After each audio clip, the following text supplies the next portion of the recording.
इस कार्यक्रम के पुण्यार्जक हैं स्वर्गीय श्री माणक चंद जी जैन, स्वर्गीय श्रीमती जमुना देवी जैन, श्री भीमराज जी जैन, श्रीमती कमला देवी जैन, श्री बगदी लाल जी जैन, श्रीमती विमला देवी जैन, श्री सुरेश कुमार जैन, श्रीमती मीना देवी जैन, श्री शशांक जैन, श्रीमती निशा देवी जैन, अक्षय जैन, किंजल जैन, सेजल जैन, पिंकल जैन, खुशाल जैन, निलय जैन, पूर्वांशी जैन, उदयपुर राजस्थान। आदिनाथ सोप स्टोन उद्योग, अजितनाथ मिनरल्स इंडस्ट्री। श्री सुरेश चंद जैन, श्रीमती रजनी जैन पहाड़िया, श्री सौरभ जैन, श्रीमती निधि जैन मुंबई, सानिध्य एवं Naysha Jain Pahadia Mumbai, Shri Praveen Jain, Shrimati Shilpi Jain Patni, Jivesh Rushil Jain Patni Delhi. SSJ finance and securities private limited.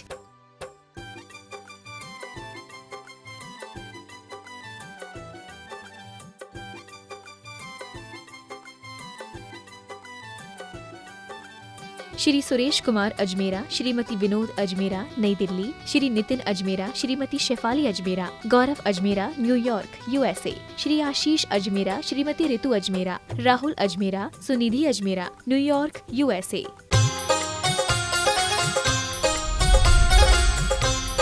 प्रमाणिक समाधान।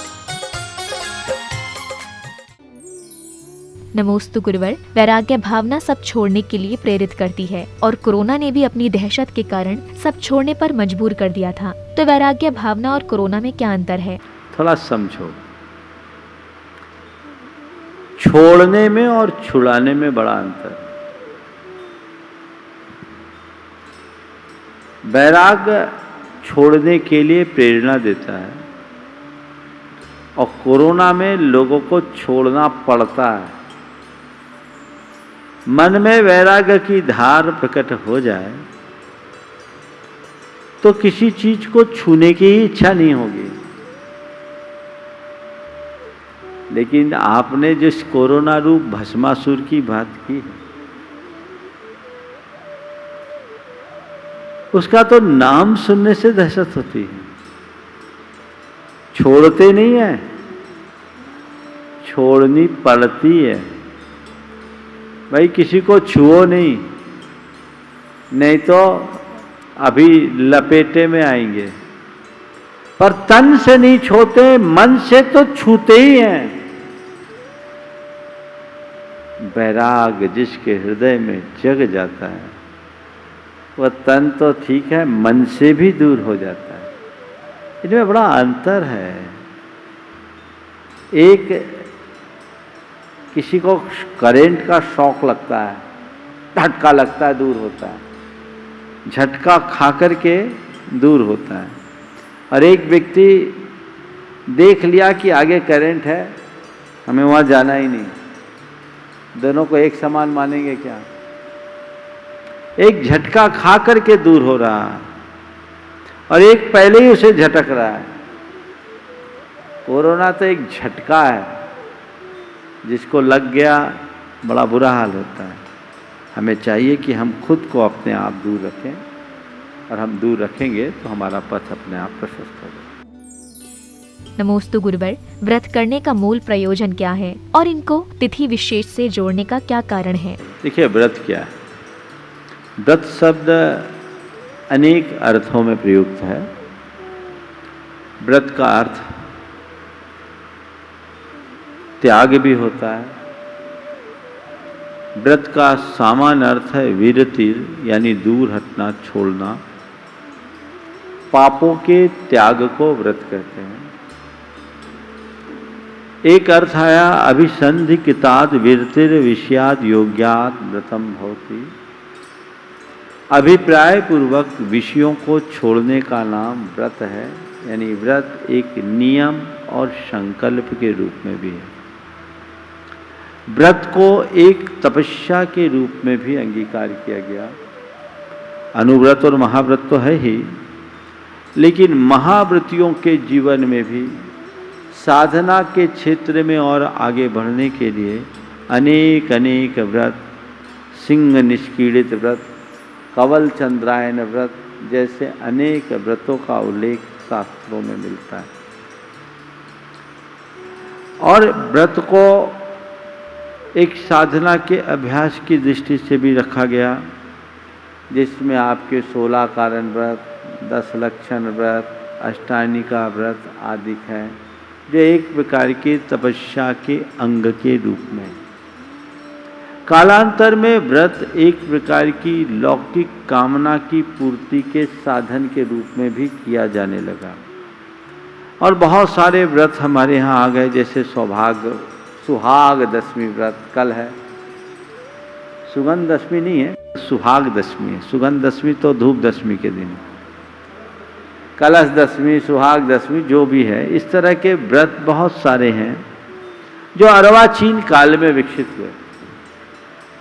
इसके पीछे मुझे एक प्रयोजन तो ये दिखता है कि अन्य परंपराओं में व्रत आदि का चलन बहुत तेजी से हुआ, और उन परंपराओं में व्रतों के माध्यम से लोग अपनी मन्नत मनौतियाँ पूरी करने लगे।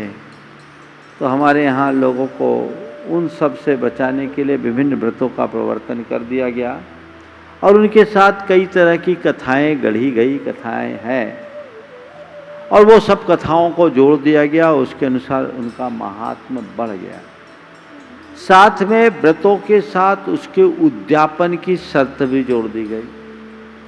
कदाचित कोई उद्यापन न कर पाए तो उसे व्रत दूना करने का भय बता दिया, और उद्यापन में भी बहुत सारा दान देने की बाध्यता कर दी गई। इसके पीछे मुझे कई कारण दिखते हैं, जो मध्ययुगीन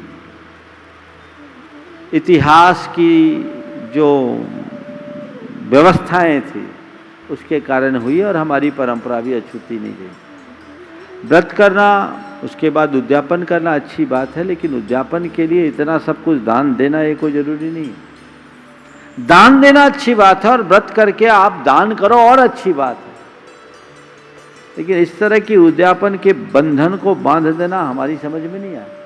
अब हम मुनि लोग व्रत करें तो उद्यापन कैसे करें? हमारे पास तो कुछ नहीं है।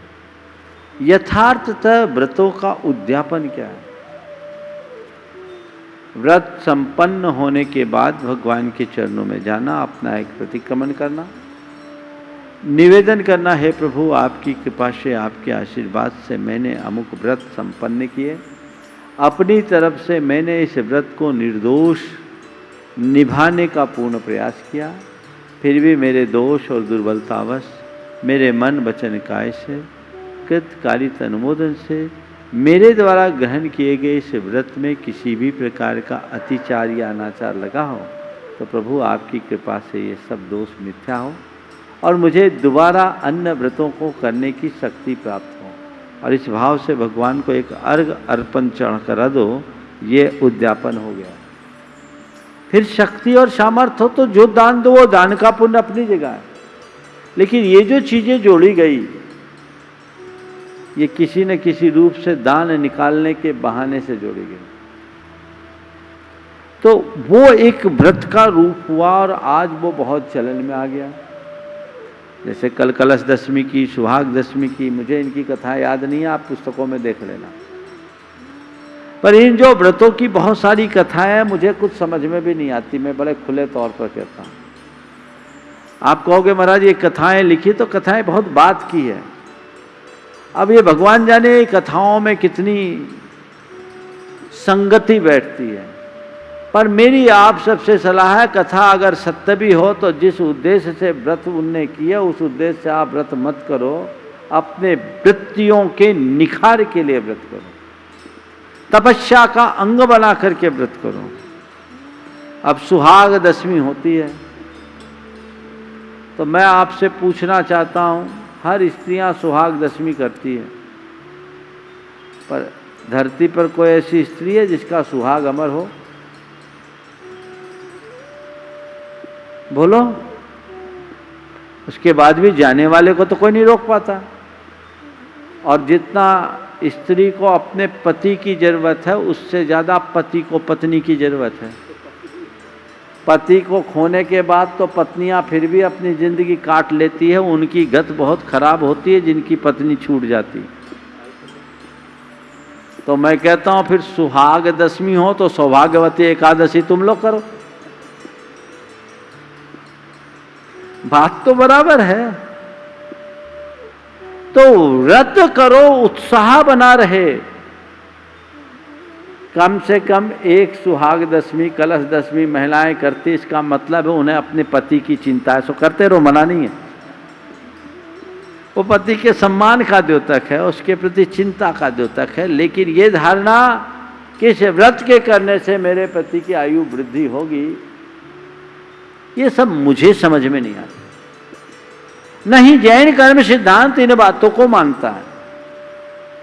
तो महाराज आप तो व्रतों का विरोध कर रहे। विरोध नहीं कर रहा हूं, मैं कह रहा हूं व्रत करो, जितनी शक्ति उतनी करो, पर अभी कोरोना काल में मत करो, अभी इम्यूनिटी को देख के करो। पर जो व्रत आप कर रहे हैं उसके प्रयोजन को समझो। अपनी मनोवृत्ति को सुधारने के लिए व्रत करो। व्रत का उद्देश्य ये होना चाहिए। तीसरी बात, अगर अशुद्धि की अवस्था में व्रत करे और तिथि विशेष में व्रत तैथिक होती है और एक संख्या मूलक होती है, जो तिथि से संबंधित व्रत है उस व्रत को एक अनुष्ठान के रूप में उसी तिथि में करना चाहिए। अब महाराज कभी अशुद्धि हो जाए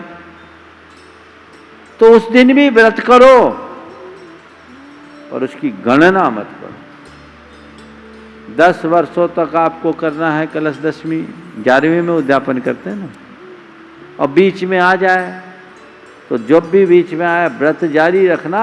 लेकिन एक बार गड़बड़ हुआ, पूजा आराधना नहीं हो पाई, तो अगली उतनी उसको आगे बढ़ा लो, 11 की जगह 12 कर लो, तो व्रत होता है। इस तरह के व्रतों से एक संकल्प जुड़ता है और उत्साह बना रहता है तिथि को लेकर के कि इस तिथि में मुझे व्रत करना है, निमित्त बन जाता है।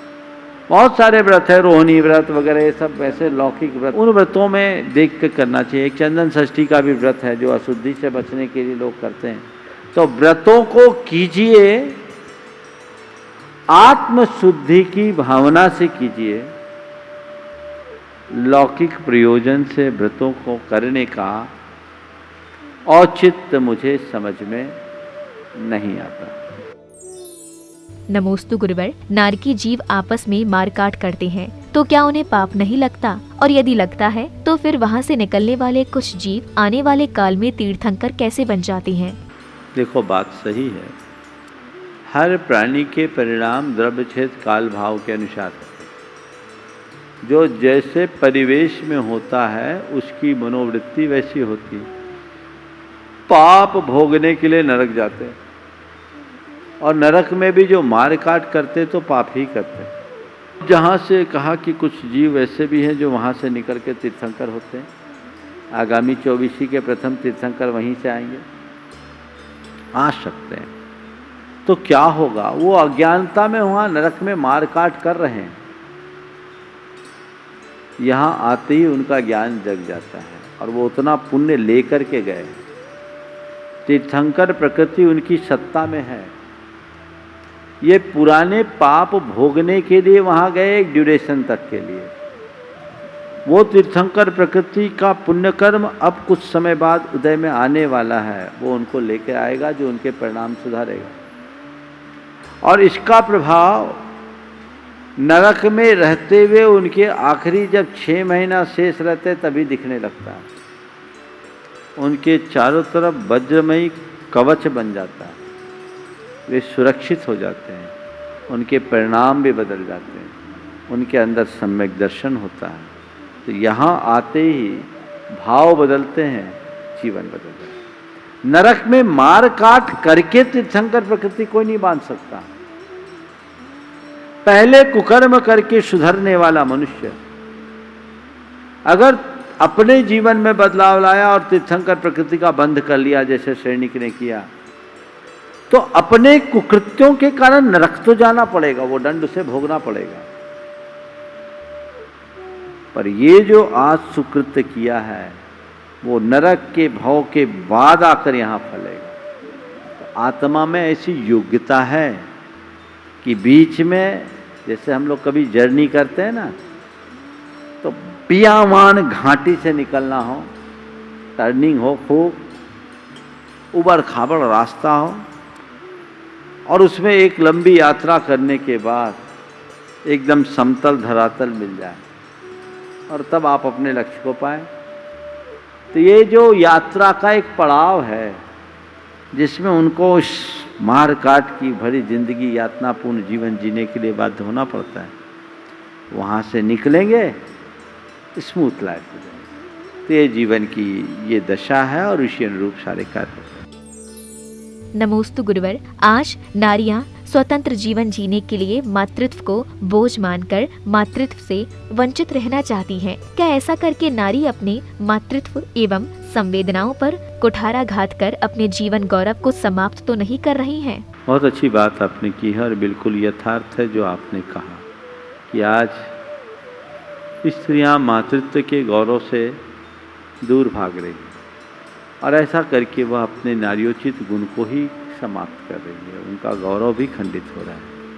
वस्तुतः माँ का जो स्थान है वो सृष्टि में कहीं नहीं। माँ को मान का प्रथम अक्षर कहा जाता है, वो ममता का मंगल कलश है और वही स्त्री इस बात का अनुभव कर पाती है जिनने मातृत्व के गौरव को पाया।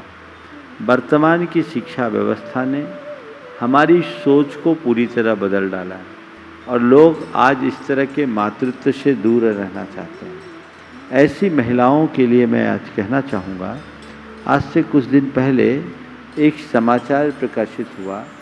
लंदन की एक भारतीय महिला ने इस विषय में लिखा, आप लोगों ने भी उसे पढ़ा होगा, सुना होगा, मुझे लोगों ने पढ़ाया कि एक भारतीय महिला जो लंदन में रही और लंबे समय तक लिव इन में रही, लिव इन के कंसेप्ट में रही, उसको उस समय भारत की जो परंपरागत व्यवस्थाएं हैं वो बड़ी बंधन लगती थी और वो सोचती थी कि यहाँ महिलाओं के साथ ज़रूरत से ज़्यादा नियंत्रण है, बंधन है। लेकिन उन्होंने अपने अनुभव लिखा, बहुत अच्छा अनुभव था, नाम तो मैं भूल रहा हूँ। तो उन्होंने उसमें लिखा कि आज मैं ये समझती हूँ कि भारत की परंपरा कितनी अच्छी है। अगर मैं किसी एक से बंध के रहती और संतान का सुख भोगती तो आज मेरी ये दशा नहीं होती। ये आज की इस पढ़ी लिखी पीढ़ी को कब समझ में आएगा, मुझे समझ में नहीं आता। जब तक समझ में आता है तब तक उनके पास कुछ बचता नहीं। हमें ये समझना चाहिए और अपने गौरव को आत्मसात करना चाहिए, क्योंकि जब तक माँ है और मातृत्व है तभी तक हमारी समाज में समरसता रहेगी। जो समाज माँ और मातृत्व से शून्य होगा वो समाज बर्बर समाज बन जाएगी, उसमें घोर बर्बरता पनप जाएगी। इसलिए हर नारी को चाहिए वो अपने मातृत्व के गौरव से स्वयं को मंडित रखे। नमोस्तु गुरुवर। रचनात्मक गतिविधियों का क्या स्वरूप है और इनका समाज के उत्तरोत्तर विकास में क्या योगदान है? रचनात्मक प्रवृत्तियों का स्वरूप क्या है और समाज में इसका योगदान क्या और महिलाएं किस प्रकार योगदान? देखिए, रचनात्मक प्रवृत्तियों का स्वरूप क्या है? रचनात्मक प्रवृत्ति किसे कहते हैं? जिससे अच्छा हो, जिससे परिणाम अच्छा हो। निर्माण को रचना कहते हैं और विनाश को विध्वंस। हमने ये बिल्डिंग बनाई है, ये एक प्रकार की रचनात्मक प्रवृत्ति है, और तोड़ फोड़ कर दें तो विध्वंसकारी प्रवृत्ति है, जो नकारात्मक प्रवृत्ति है। जिससे व्यक्ति का, समाज का, राष्ट्र का, संस्कृति का विकास हो, वो सब रचनात्मक प्रवृत्ति के अंतर्गत आती है। और जिससे इन सब का विनाश हो, वो सारी चीज़ें विध्वंसात्मक प्रवृत्ति में आती है। हमें एकदम कंस्ट्रक्टिव माइंड से चलना चाहिए और रचनात्मक कार्यों को आगे बढ़ाना चाहिए, जिसके परिणाम सबके लिए अच्छे हो। ऐसी बातों को हमें प्रमुखता देनी चाहिए। और जब समाज में रचनात्मक सोच से भरे लोग होते हैं तभी समाज प्रगति करती है। उसमें हमारी ऊर्जा हमेशा स्वयं को आगे बढ़ने में लगती है, बढ़ाने में लगती है, पीछे करने में नहीं, खपती नहीं। लेकिन जहाँ नकारात्मक प्रवृत्तियों के लोग होते हैं उनकी प्रगतिशीलता वहीं अवरुद्ध हो जाती है। हम आगे बढ़ते जाएं, आगे बढ़ते जाएं, आगे बढ़ते जाएं। महिलाओं का इसमें बहुत बड़ा योगदान हो सकता है यदि महिलाएं इधर उधर की बातों को छोड़कर संस्कृति निष्ठ होते हुए अपनी सारी शक्ति को सृजनात्मक दिशा देना शुरू कर दे, अच्छे कार्यों में अपना समय, शक्ति और संसाधन लगाना शुरू कर दे तो वो तो पूरे समाज का ढांचा बदलने में समर्थ है। आशा है कि महिलाएं इस दिशा में आगे बढ़ेगी और समाज के मूलभूत स्वरूप में परिवर्तन घटेगा।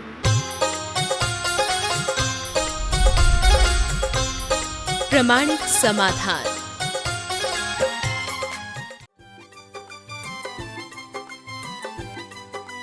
इस कार्यक्रम के पुण्यार्जक थे स्वर्गीय श्री माणक चंद जी जैन, स्वर्गीय श्रीमती जमुना देवी जैन, श्री भीमराज जी जैन, श्रीमती कमला देवी जैन, श्री बगदी लाल जी जैन, श्रीमती विमला देवी जैन, श्री सुरेश कुमार जैन, श्रीमती मीना देवी जैन, श्री शशांक जैन, श्रीमती निशा देवी जैन, अक्षय जैन, किंजल जैन, सेजल जैन, पिंकल जैन, खुशाल जैन, निलय जैन, पूर्वांशी जैन, उदयपुर राजस्थान। आदिनाथ सोप स्टोन उद्योग, अजितनाथ मिनरल्स इंडस्ट्री। श्री सुरेश चंद जैन, श्रीमती रजनी जैन पहाड़िया, श्री सौरभ जैन, श्रीमती निधि जैन मुंबई, सानिध्या एवं नायशा जैन पहाड़िया मुंबई, श्री प्रवीण जैन, श्रीमती शिल्पी जैन पाटनी, जिवेश रुशील जैन पाटनी दिल्ली।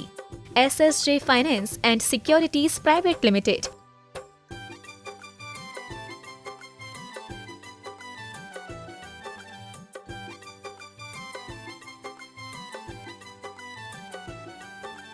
श्री सुरेश कुमार अजमेरा, श्रीमती विनोद अजमेरा नई दिल्ली, श्री नितिन अजमेरा, श्रीमती शेफाली अजमेरा, गौरव अजमेरा न्यूयॉर्क USA, श्री आशीष अजमेरा, श्रीमती ऋतु अजमेरा, राहुल अजमेरा, सुनिधि अजमेरा न्यूयॉर्क USA।